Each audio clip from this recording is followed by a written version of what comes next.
New Project Extinction posters and stickers of Doolin and Phoenix beating 5-year-olds available now on Teespring. Artwork by Commies. Buy it. Buy it now.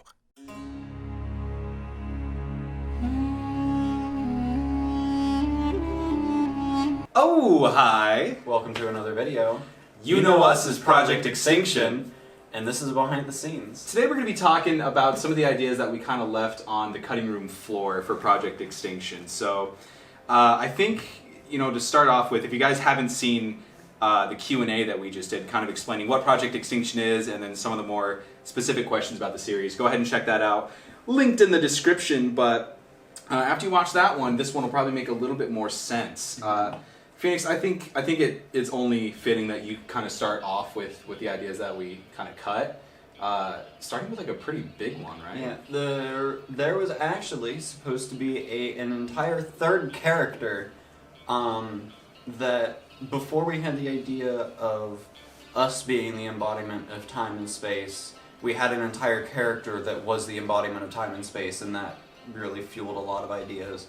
And we had to rework a lot of ideas when that ended up not going through to plan.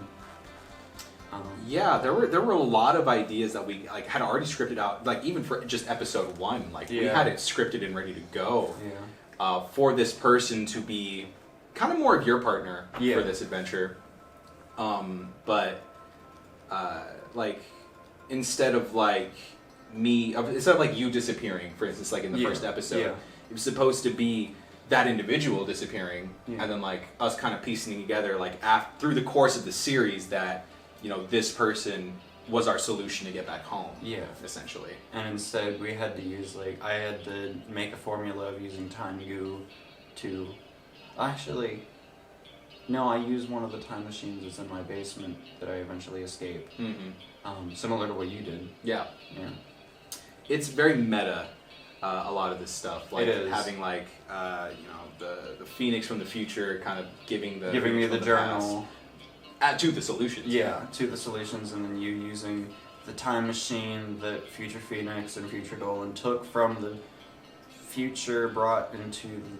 That's. It's a lot. It's a lot. There's a lot of paradoxes. Working with time is such a tricky thing, and honestly, that's the reason there are so many ideas on this cutting room floor. A lot of this wouldn't work if it was just if it was only a crack. It just doesn't work. It doesn't work if it makes sense. Yeah.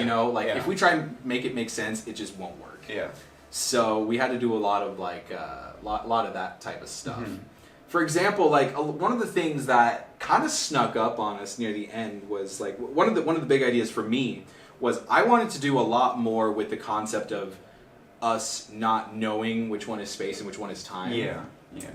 It was kind of a rushed idea at the end on my part. Mm-hmm. I wanted there a lot more to be Phoenix thinking he's time and me thinking I'm space, and then it just not working out. Me finding the library and then kind of piecing it together from there. But it didn't work out quite like that. No. Which, it wasn't the end of the world, but that was kind of one of the ideas. And I think it's better that it's not that big because it's really a small part of the story. Right. It's not. It shouldn't deserve not deserve, but shouldn't get as big of a part. Yeah. For just a small little thing. No, for sure. Yeah, and I totally agree with that. I just think at the end of the day, it sucks that we had so many ideas be cut, but Project Extinction is our baby, and we want it to be perfect. Yeah, we wanted it to be perfect. Obviously, as we are good examples of, babies don't come out perfect. Yeah. Some of them grow up to Project Extinction as our genetically modified tube child. Yeah, exactly. All GMO'd. Yeah. And it is GMO'd up, dude. Yeah. So, I think we also wanted to do a bit more with the time machine itself at Spawn. I know Precy set up a quest in it, but I feel like we had some ideas for it. I've used it after you kind of just yoked to your diorite caverns. I've went back. You just forgot about it, but I've went back and done research and stuff on it. That's where I found the original time goo, and that eventually solves the problem. But I've gone back there a couple times. Right. Yeah, there's a few things at that place that like I kind of wanted to work in, but just like never really got around to. Like, there's a skeleton horse in there, names like Stolen's Pepperoni nips or something. Yeah, skeletal pepperoni nips or we something. Did work like that. that. We did work that into a video. yours, yeah. when we did my spawn tour. So I think like a lot of those ideas are really found like on your side Yeah. of the series here with that. As far as the ending goes, there was a lot of debate between like what should be done with the ending. Like, it was part of it kind of had to be set in stone just because I recorded my finale in season 6. Like, that was I recorded season 7's finale during season 6. Yeah. Which was, I still am so happy that I got away with that. That is insane that I managed to piece Slip that together. that by people. Yeah, exactly. I remember, like, Rock was saying, like, hey, I noticed that clip wasn't in your finale, and you're like, yeah, I know. Yeah, if that shows how like old this clip is, like we were talking to Rock. Yeah. So yeah, he's not. Yeah, he's no longer part of the server, but like, yeah, we've been planning this out for a very, very long time. Yeah. I remember the message that you sent me. You were like, I have both finales planned out, and I was like, even season 7. You were like, yup. Yeah, so that was really cool, but. Part of the ending was that we wanted to get that third individual involved. Yeah. You know, they were the solution to the problem. So of course, we kind of had to find a new solution, and we were really scrambling. We had to find a new solution, but we just like basically reworked because like that at the point during it, the individual didn't know that they were space and time. Yeah. But like they had hints because they were going to record as well. Yeah. And that's where the original idea from the like tunnel thing, where like the big crack is at the very end of it, like that was their dream sequences, and that's where you got your dream sequences. You weren't originally going to have anything like that. No, I wasn't. I was going to have my visions, and then the third person was going to have their dreams, and then I was able to interact with the crack. Yeah, that was my big. Yeah, thing. that was your shtick, but like we eventually gave you the idea after the third person idea didn't work. And yeah, that was a big thing on my end that got cut a lot. I was supposed to work a lot more with being able to interact with the cracks instead of being able to interact with dreams. Like, that was going to be my thing. Like, my big goal, like, you know, because you kind of saw a little bit with like me throwing the TV into the crack. Yeah. Me throwing like the birch sapling getting sucked up and becoming the old man tree. Yeah. I was gonna like throw in a new thing for like seasons that I hadn't even been a part of. Yeah. Like, I was gonna like have it be flooded in and have it become part of your water base or whatever. From season 5. So like, there were a lot of ideas on that with me interacting with the crack that really fell through also. Yeah.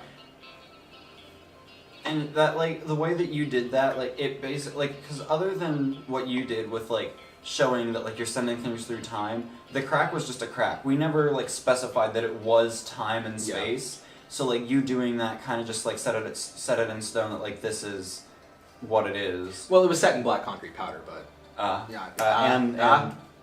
and wood and acacia wood and bricks and brick and stone. I and found stone. one in stone and stone. Frederick's hut. Frederick. Speaking of Frederick, there was a lot cut with him too, wasn't there? Yeah. Originally, when Frederick wasn't supposed to be a character, he was, or my pet, I guess. I was originally going to kill Frederick to see what happens when you kill a dinosaur, an innocent dinosaur. But then I was like, this boy is pretty cute. I'm gonna name him Frederick.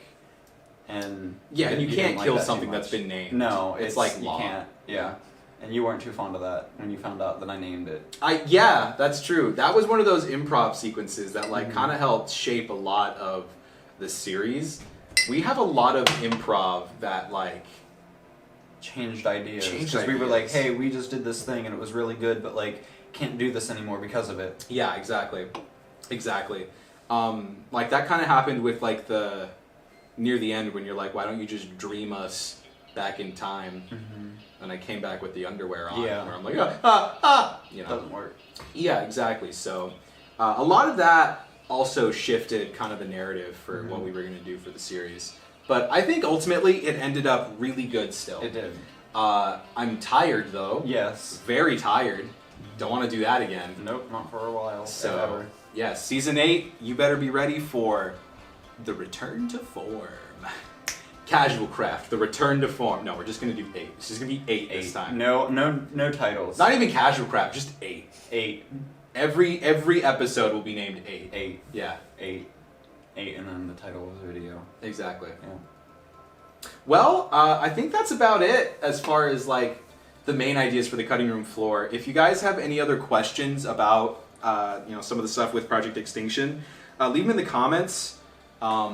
This is the last video I think we're going to be recording of you and me in the same place, which is still a very strange thing to say out loud. Yeah.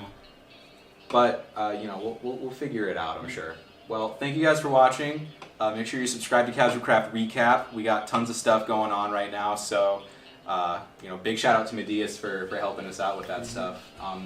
Very excited for season 8, so I hope you guys are too. But I think we're gonna call it. Cheers.